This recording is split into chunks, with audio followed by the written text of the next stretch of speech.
नमस्कार, India voice देख रहे हैं आप और मैं हूं आपके साथ शिवम दुबे। इंडिया वॉइस के खास कार्यक्रम में आप सबका स्वागत है। बुलेटिन की शुरुआत करेंगे एक बड़ी और अहम खबर के साथ। यूपी की सियासत से जुड़ी हुई यह बड़ी खबर हम आपको बता रहे हैं। बड़ी जीत के बाद उत्तर प्रदेश में बड़ी जीत के बाद अब अखिलेश यादव क्या करेंगे? अब यह सवाल खड़ा हो गया, सांसद या विधायक, किससे ज्यादा प्यार है अखिलेश यादव को? अब यह सवाल खड़ा हो रहा है लगातार यूपी, और यूपी की जनता भी अब यह पूछ रही है कि अखिलेश यादव का अगला कदम क्या होगा।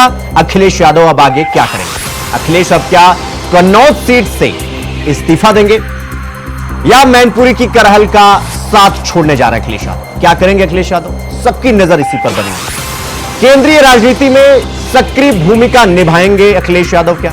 एक सवाल यह भी है, और सूत्रों के हवाले से जो खबर आ रही है हम आपको वो भी बता देते हैं। विधानसभा की सदस्यता से इस्तीफा दे सकते हैं अखिलेश यादव, यानी कि विधानसभा की जो सदस्यता है, नेता प्रतिपक्ष है, वहां से इस्तीफा देंगे। लेकिन सवाल यह कि किसे चुना जाएगा यूपी विधानसभा में विपक्ष का नेता? यानी कि अगर उत्तर प्रदेश से अखिलेश यादव लोकसभा में यानी दिल्ली की तरफ रुख करते हैं तो विधानसभा में समाजवादी पार्टी की अगुवाई कौन करे? विधायक नहीं तो फिर कौन? यूपी में नया नेता प्रतिपक्ष कौन? यानी सवाल की पूरी झड़ी लग गई कि अगर अखिलेश यादव विधानसभा उत्तर प्रदेश छोड़ते हैं और अगर दिल्ली की तरफ रुख करते हैं तो फिर नेता प्रतिपक्ष कौन होगा उत्तर प्रदेश का? सवाल लगातार खड़े हो रहे हैं। क्या कन्नौज सीट अखिलेश यादव जो अभी जीते हैं वो छोड़ेंगे और करहल में लगातार विधायक की भूमिका में बने रहेंगे और विधानसभा में वो नेता प्रतिपक्ष की भूमिका में लगातार बने रहेंगे? तो लोकसभा चुनाव में शानदार प्रदर्शन के बाद अखिलेश यादव अब केंद्रीय राजनीति में सक्रिय भूमिका निभाने की तैयारी में। सूत्रों के हवाले से मिल रही खबर के मुताबिक कन्नौज से सांसद चुने जाने के बाद अखिलेश यादव यूपी विधानसभा की सदस्यता से इस्तीफा दे सकते हैं। इतना ही नहीं, यूपी विधानसभा में वो शिवपाल यादव यानी चाचा शिवपाल यादव को नेता प्रतिपक्ष भी बना सकते हैं। ये सूत्रों के हवाले से खबर मैं आपको बता दें कि अखिलेश यादव मैनपुरी की करहल विधानसभा सीट से वर्तमान में विधायक है और अब वो कन्नौज से सांसद भी बन गए। नियमानुसार, जो नियम है उसके अनुसार अखिलेश यादव को किसी एक पद से इस्तीफा तो देना होगा, चाहे वो विधायकी या सांसद, करहल या कन्नौज। अगर वो विधायकी से इस्तीफा देते हैं तो उनकी जगह करहल सीट से तेज प्रताप यादव को चुनाव लड़ाया जा सकता है, ऐसा खबर आ रहा है सूत्रों के मुताबिक। कहा यह भी जा रहा है कि उत्तर प्रदेश में शानदार प्रदर्शन के बाद अखिलेश यादव केंद्रीय राजनीति में अपनी दखल को बढ़ाएंगे। दरअसल अखिलेश यादव के नेतृत्व में समाजवादी पार्टी देश में तीसरी सबसे बड़ी पार्टी और सबसे बड़े दल के रूप में उभरकर सामने आई। समाजवादी पार्टी ने 2024 के लोकसभा चुनाव में, जिसका सबको इंतजार था, लोकसभा चुनाव में 37 सीटों पर जीत दर्ज की है। 37 सीटों पर। साथ ही उसका वोट परसेंट भी आपको बता देते हैं, 33% से अधिक वोट समाजवादी पार्टी को इस बार 2024 लोकसभा चुनाव में मिला। उत्तर प्रदेश में जो सबसे बड़ा झटका लगा है वो सत्तारूढ़ पार्टी यानी भारतीय जनता पार्टी को लगा। पार्टी प्रदेश में 62 सीटों से घटकर, यानी 2019 में भारतीय जनता पार्टी को उत्तर प्रदेश लोकसभा चुनाव में 62 सीटें मिली थी, लेकिन उससे घटकर 33 पर पहुंच गई। यानी कि सीधा अगर आप गणित देखेंगे तो सीधा 42 से 45% भारतीय जनता पार्टी लुढ़क गई है उत्तर प्रदेश में। तो अब हम इसी खबर पर चर्चा करेंगे और बातचीत करेंगे। अपने सहयोगी मोहम्मद आसिफ हमारे साथ जुड़ गए हैं लखनऊ से। आसिफ, अब सवाल खड़ा हो गया है कि जो उत्तर प्रदेश में नंबर 1 की पार्टी है समाजवादी पार्टी, जो बनकर उभरी है 2024 में, अब वो क्या करेगी? उसके मुखिया क्या करेंगे? समाजवादी पार्टी के मुखिया अखिलेश यादव, क्या वो करहल छोड़ेंगे जो 2022 में विधानसभा चुनाव जीते, या अब वो कन्नौज की सीट छोड़ेंगे? अब वो क्या करेंगे आसिफ? इस तरह से लोकसभा 2024 के इलेक्शन में समाजवादी पार्टी को प्रचंड जीत मिली है। इससे समाजवादी पार्टी और जो उनके कार्यकर्ता है उनमें काफी जोश दिखाई पड़ रहा है। और अब सबसे बड़ा जो फैसला लेना है सपा प्रमुख अखिलेश यादव को लेकर, उस पर भी अब आम जनता और जो पार्टी कार्यकर्ता हैं उनकी भी निगाहें गड़ी हुई है। हालांकि सूत्रों का यह दावा है कि सपा प्रमुख अखिलेश यादव ने पूरी तरह से मास्टर प्लान तैयार कर लिया है। हालांकि अगर बात करें पिछले दिनों की, अतीत की बात करें तो जिस तरह से समाजवादी पार्टी प्रमुख अखिलेश यादव के पोस्टर लगाकर उन्हें प्रधानमंत्री के रूप में प्रोजेक्ट कर रहे थे, उनके कार्यकर्ता कर रहे थे, तो ऐसे में मंसूबे साफ दिख रहे थे कि कहीं न कहीं अखिलेश यादव की यह लालसा है कि वह दिल्ली की कुर्सी पर कब्जा जमाए। और जब इंडिया गठबंधन यानी कि सभी दलों के नेताओं को एकजुट करने की बारी आई तो समाजवादी पार्टी प्रमुख अखिलेश यादव ने पूरी मेहनत की, कड़ी मशक्कत की और सभी आसिफ, सवाल ये अब लगातार ये जो क्वेश्चन उठ रहा है, ये प्रश्न लगातार उठ रहे हैं, वो इसलिए भी उठ रहे हैं कि जो अखिलेश यादव करहल सीट को न छोड़ने के लिए उन्होंने आजमगढ़ सीट को छोड़ दिया था, सिर्फ करहल, सिर्फ विधानसभा वो टारगेट कर रहे थे। विधानसभा में नेता प्रतिपक्ष बनकर सामने खड़े थे योगी आदित्यनाथ के, सवाल जवाब चल रहा था, एक टक्कर चल रही थी। अब सवाल यह है कि क्या वो कन्नौज सीट फिर से छोड़ेंगे, और अगर कन्नौज सीट छोड़ेंगे तो कन्नौज सीट पर फिर से प्रत्याशी कौन होगा, सवाल ये। और दूसरा, अगर वो करहल छोड़ेंगे तो फिर करहल के लोगों के साथ क्या अन्याय करेंगे, क्योंकि वो जिस सीट के लिए आजमगढ़ सीट छोड़ दिया था, वो जो सीट उपचुनाव हुआ था और उनके भाई धर्मेंद्र जो आए थे और फिर निरहुआ का सामना हुआ था, निरहुआ ने उस पर जीत दर्ज की थी, वो सीट क्या करहल के साथ अन्याय करेंगे अखिलेश यादव? क्योंकि सवाल बड़ा हो चुका है इस वक्त उत्तर प्रदेश में कि किसे छोड़ेंगे, करहल को या नई नवेली पार्टी कन्नौज को? जी बिल्कुल शिवम, जिस तरह से सपा प्रमुख अखिलेश यादव को जो है प्रचंड जीत मिली है, इसके बाद समाजवादी पार्टी प्रमुख अखिलेश यादव के सामने कई चुनौतियां और जिम्मेदारियां भी बढ़ गई है। और सूत्रों का यह कहना है कि सपा प्रमुख अखिलेश यादव मैनपुरी की करहल सीट जिस पर विधायक है उसे छोड़ देंगे और वह दिल्ली की सियासत शुरू कर देंगे। अभी वह दिल्ली में 2 दिन मौजूद भी थे, लगातार कई नेताओं से उनकी मुलाकात की और साथ ही साथ तेजस्वी यादव बिहार को लेकर भी उनका काफी फोकस था। और बात करें करहल सीट से छोड़ने की, तो छोड़ने के बाद जो तेज प्रताप यादव हैं, जो उनके भतीजे हैं, लोकसभा चुनाव में कहीं न कहीं उनके अंदर कंफ्यूजन और नाराजगी चल रही थी। तो अखिलेश अब कन्नौज सीट को छोड़ेंगे या नहीं, करहल का साथ छोड़ेंगे या नहीं, लगातार सवाल खड़ा हो कि अखिलेश यादव करेंगे क्या, अगला स्टेप क्या होगा अखिलेश, करहल छोड़ेंगे या कन्नौज? कन्नौज जो नई नवेली सीट है जिसे अखिलेश यादव ने अभी फतेह किया है, क्या वो छोड़ेंगे?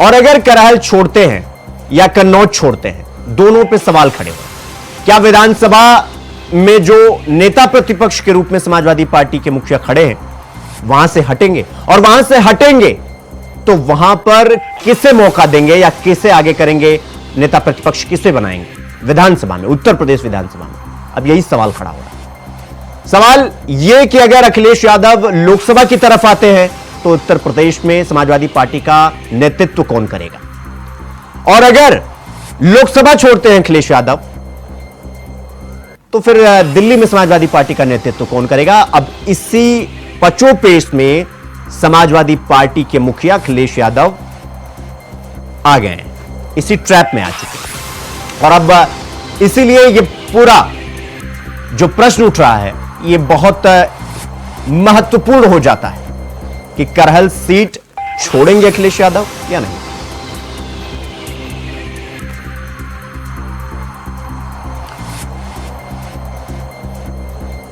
तो इस खबर पर हमारे साथ भारतीय जनता पार्टी के विधायक रमेश सिंह जी हमारे साथ जुड़ गए हैं।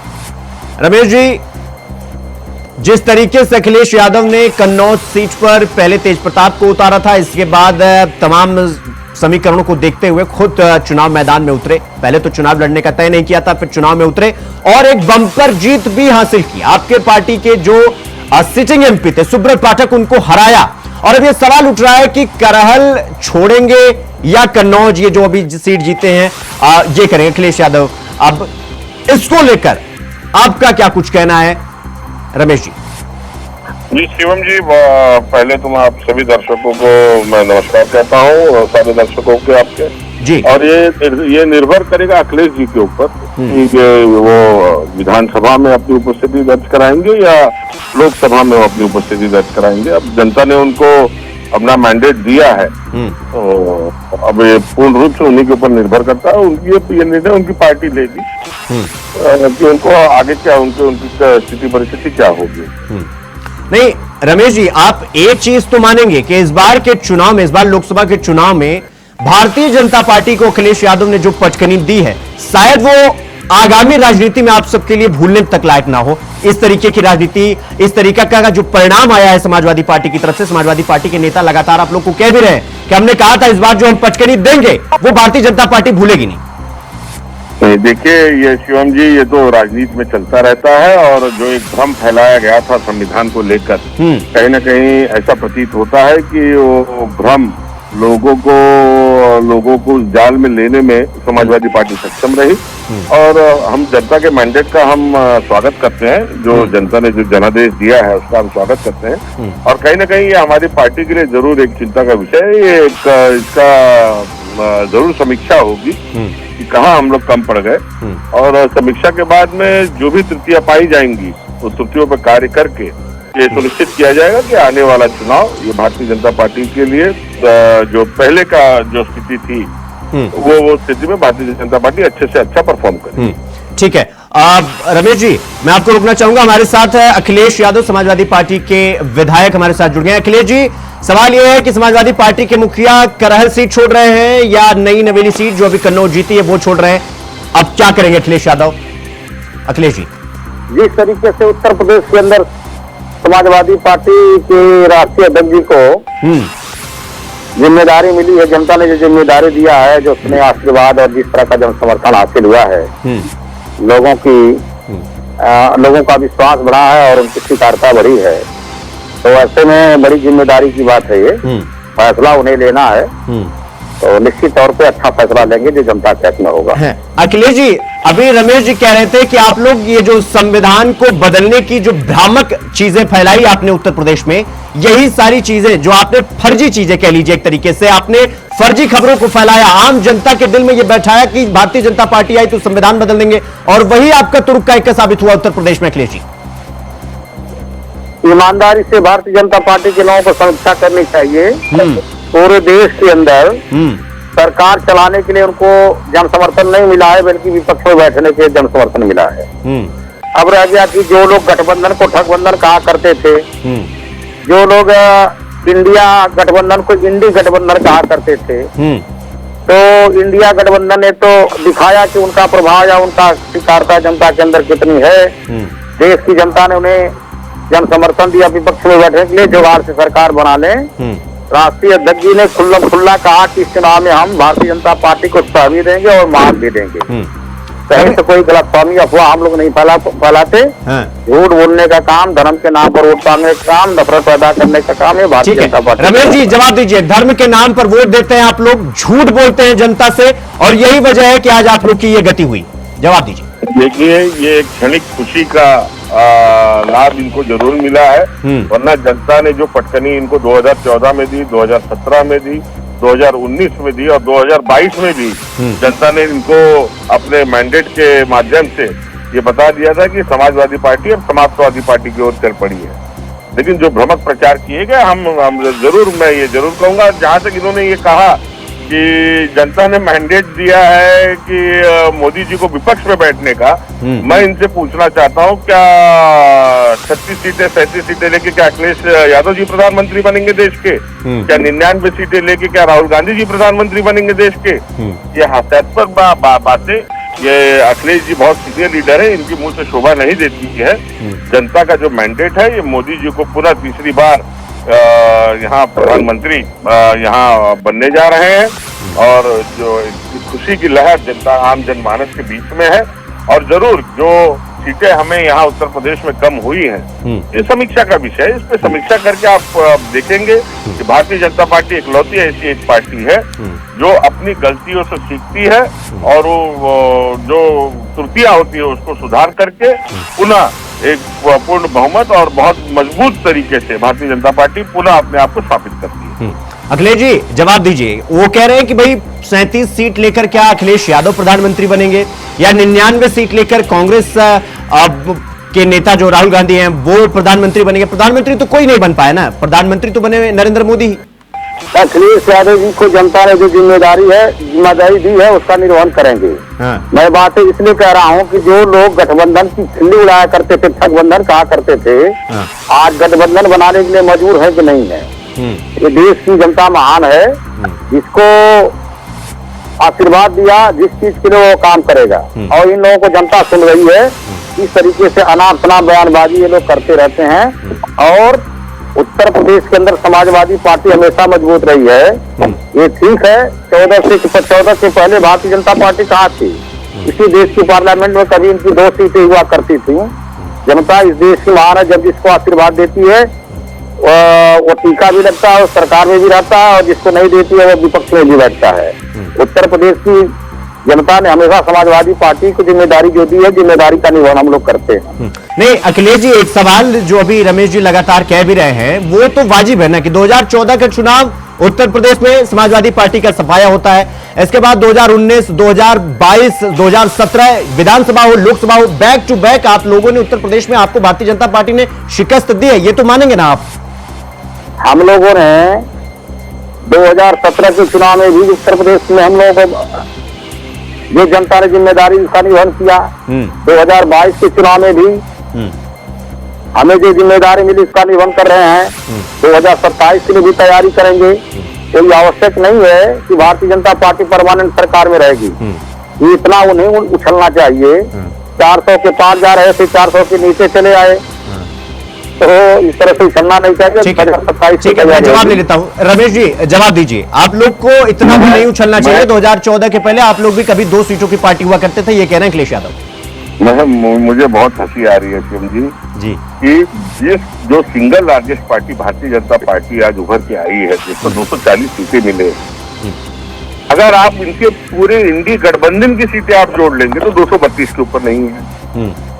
आज ये हंसी के मतलब मुझे समझ में नहीं आ रहा कि कौन से बेस पे ये बता रहे हैं कि मोदी जी को विपक्ष में बैठना चाहिए। आज जनता ने मैंडेट दिया और जो नीतीश कुमार जी के साथ में और चंद्रबाबू नायडू जी के साथ में ये हमारा प्री पोल अलायंस था। ये हमारा चुनाव के बाद का अलायंस नहीं है, ये चुनाव के पहले से हमारा अलायंस चल रहा है और वो एनडीए के परिवार के सदस्य थे और आज वो साथ में है। तो इसमें कौन सी नई बात आ गई है? और जहां तक बात रही है 2 सीट की, 2 सीट से हम लोगों ने देखा है कि 303 सीट तक भी एनडीए गठबंधन गई है और आने वाले समय में आज हम ये जरूर एक की चिंता का विषय है कि समीक्षा का विषय है कि जो सीटें हमारी कम हुई है इसमें हम कहाँ कम पड़ गए, हमारे कार्यकर्ता कहाँ कम पड़ गए और मैं भी एक जनप्रतिनिधि हूँ, कहीं ना कहीं मेरे अंदर भी कोई कमी होगी, उसकी समीक्षा करके हमें सुनिश्चित करेंगे कि आने वाले जितने भी चुनाव हैं उसमें हम कमल का फूल उत्तर प्रदेश में बहुत व्यापक रूप से खिलाएं। नहीं रमेश जी, वो अखिलेश यादव जी जो ये कह रहे हैं कि भैया 2024 में आपकी पूर्ण बहुमत की सरकार आती है, 2019 में आपकी पूर्ण बहुमत की सरकार आती है और इस बार जो आप लोग 400 का नारा लगा रहे थे वो तो आप लोग 300 का भी टच नहीं कर पाए, आपको तो बहुमत भी नहीं आया। सवाल यह कि उनका यह भी कहना है कि जिस गठबंधन को आप ठगबंधन कह रहे थे, आज उसी गठबंधन का सहारा लिया आपने, टीडीपी हो चाहे जेडीयू हो, उन्हीं के सहारा लेकर के आपने सरकार बनाई ना, ये बात तो सही है। नहीं शिवम जी, देखिए जेडीयू और चंद्रबाबू नायडू जी हमारे प्री पोल अलायंस के पार्टनर हैं। ये आज चुनाव के बाद ये हमारे साथ में नहीं जुड़े हैं, ये चुनाव के पहले से ही हमारे गठबंधन में थे। तो आज अगर स्वाभाविक है कि आज जब सरकार मोदी जी बना रहे हैं तो स्वाभाविक है परिवार के सदस्य वो हमारे साथ में ही रहेंगे। और जहां तक बात रही मैंडेट की, जो जनता ने जो मैंडेट दिया है उसका हम स्वागत करते हैं और जैसे कि मैंने कहा समीक्षा का विषय, समीक्षा करके हम जरूर अपनी जो त्रुटियां उसमें सुधार करेंगे। ठीक है, अखिलेश यादव एक छोटा सा जवाब दे दीजिए। निश्चित तौर पर सिंगल लार्जेस्ट पार्टी है भारतीय जनता पार्टी, और वो सरकार बनाने की तैयारी में है। हमें उसका कोई शिकायत गिलवा नहीं है। हम सिर्फ ये कह रहे हैं कि जिस तरीके से खिल्ली लोग उड़ाया करते थे, लोकतंत्र में जितना सत्ता पक्ष का महत्व उतना ही विपक्ष का भी सम्मान होना चाहिए। यह लोग विपक्ष को जिस तरीके से अखिलेश जी जाते जाते बता दीजिए कि अखिलेश यादव क्या करेंगे, करहल या कन्नौज? फैसला कल वो कर देंगे। आप सुन लीजिएगा, सबको समझ में आ जाएगा। चलिए ठीक है शिवम जी, मैं खाली अखिलेश जी से एक निवेदन और करूंगा जी, कि जो हमारी माताएं बहनें बेचारी जो लखनऊ में लाइन लगा के खड़ी हैं 8,500 रुपए के लिए और 1 लाख रुपए के लिए, कृपया उन लोगों के ऊपर भी ध्यान दें। और काफी वहाँ वो दिक्कतों का वो सामना कर रहे हैं, थोड़ा उनका भी ठीक है। रमेश जी आपका भी बहुत बहुत धन्यवाद, और अखिलेश जी आपका भी बहुत बहुत धन्यवाद हमको समय देने के लिए, हमसे बातचीत करने के लिए। धन्यवाद जी। तो हमारे सहयोगी आसिफ हमारे साथ लगातार बने हुए हैं। आसिफ समाजवादी पार्टी के विधायक थे, मैंने उनसे पूछा कि करहल या कन्नौज, उन्होंने कहा कि बहुत जल्द ये क्लियर हो जाएगा, लेकिन सवाल अभी भी वहीं पर खड़ा हुआ है कि क्या अखिलेश यादव दिल्ली का रुख करेंगे या उत्तर प्रदेश का प्रतिनिधित्व करेंगे। सवाल यह कि अगर उत्तर प्रदेश छोड़ते हैं तो वहां का प्रतिनिधित्व कौन करेगा, और अगर लोकसभा छोड़ते हैं तो फिर लोकसभा दिल्ली की जिम्मेदारी कौन लेगा। सवाल बहुत सारे हो चुके हैं इस वक्त उत्तर प्रदेश में। जी बिल्कुल सीएम, जिस तरह से समाजवादी पार्टी प्रमुख अखिलेश यादव के सामने जो जिम्मेदारियां हैं और सूत्रों का यह दावा है कि कल संसदीय बोर्ड की बैठक अखिलेश यादव करेंगे। हालांकि जो मास्टर प्लान है कुछ करने का, उसका पूरा खाका अखिलेश यादव तैयार कर चुके हैं, लेकिन कल वो अपने जितने सांसद हैं उनके साथ एक मीटिंग करेंगे और साथ ही साथ इस मीटिंग में सुपाल यादव से लेकर जितने भी नवनिर्वाचित सांसद है वहां मौजूद रहेंगे। 1 मिनट के लिए ये मान लिया जाए कि करहल जो सीट है वो अखिलेश यादव छोड़ रहे हैं, कन्नौज वाली सीट पकड़कर वो दिल्ली की तरफ आ रहे हैं, वो लोकसभा में समाजवादी पार्टी का नेतृत्व करेंगे, तो करहल में कौन होगा? क्या तेज प्रताप होंगे, जिन्हें कन्नौज से पहले चुनाव मैदान में उतारा गया, फिर उन्हें हटाकर अखिलेश यादव खुद चुनाव मैदान में उतरे? क्या तेज प्रताप का नाम हो सकता है अगर करहल से समाजवादी पार्टी के मुखिया हटते हैं तो? जी बिल्कुल सीएम, करहल सीट की बात करें तो सूत्रों का यह बड़ा दावा है कि करहल सीट छोड़ देंगे सपा प्रमुख अखिलेश यादव और अपने भतीजे यानी तेज प्रताप यादव को यहाँ से उपचुनाव लड़ाएंगे और उन्हें जिताने की भी पूरी तैयारी कर ली गई है। अगर बात करें विधानसभा से सपा प्रमुख अखिलेश यादव इस्तीफा देंगे तो प्रतिपक्ष की जिम्मेदारी उसके बारे में भी सूत्रों का दावा है कि शिवपाल यादव को यह बड़ी जिम्मेदारी मिल सकती है और साथ ही साथ तेज प्रताप यादव को सिर्फ फार्मूला जिस तरह से अखिलेश यादव ने तैयार किया है, इससे जो परिवार में तेज प्रताप यादव को लेकर जो कला चल रही थी वो आगे खत्म हो जाएगी। वही जिस तरह से शिवपाल चाचा लगातार नाराज भी चल रहे थे, आज कई महीनों बाद शिवपाल यादव प्रमुख अखिलेश यादव से मुलाकात भी किए, तो कहीं न कहीं जो तालमेल है शिवम, यह अब जो इसके परिवार का जो तालमेल है पूरी तरह से फिट दिख रहा है। और अब सूत्रों का यह भी बड़ा दावा आ रहा है कि कल होने वाली संसदीय बोर्ड की मीटिंग में पूरा प्रस्ताव रख दिया जाएगा और कल ही यह घोषणा कर दी जाएगी कि समाजवादी पार्टी प्रमुख अखिलेश यादव अब दिल्ली की सियासत करेंगे। दिल्ली इस कुर्सी पर पहुंचने के लिए ताकत छोड़ देंगे, क्योंकि यहाँ पर काफी जोश है। जिस तरह से यूपी में प्रचंड जीत शानदार जीत मिली है। आसिफ बहुत बहुत धन्यवाद आपका हमसे जुड़ने के लिए और हमसे बातचीत करने के लिए, जानकारी साझा करने के लिए। तो अखिलेश यादव समाजवादी पार्टी के मुखिया कन्नौज से लोकसभा सीट जीते हैं और अब सवाल खड़ा हो रहा है कि अब अखिलेश यादव क्या करेंगे। क्या करहल जो विधानसभा सीट है उसे छोड़ेंगे या कन्नौज की तरफ कन्नौज की सीट को लेकर दिल्ली आएंगे? देखना दिलचस्प होगा। फिलहाल अभी के लिए मुझे दीजिए इजाजत। देखते रहिए इंडिया वॉइस। नमस्कार।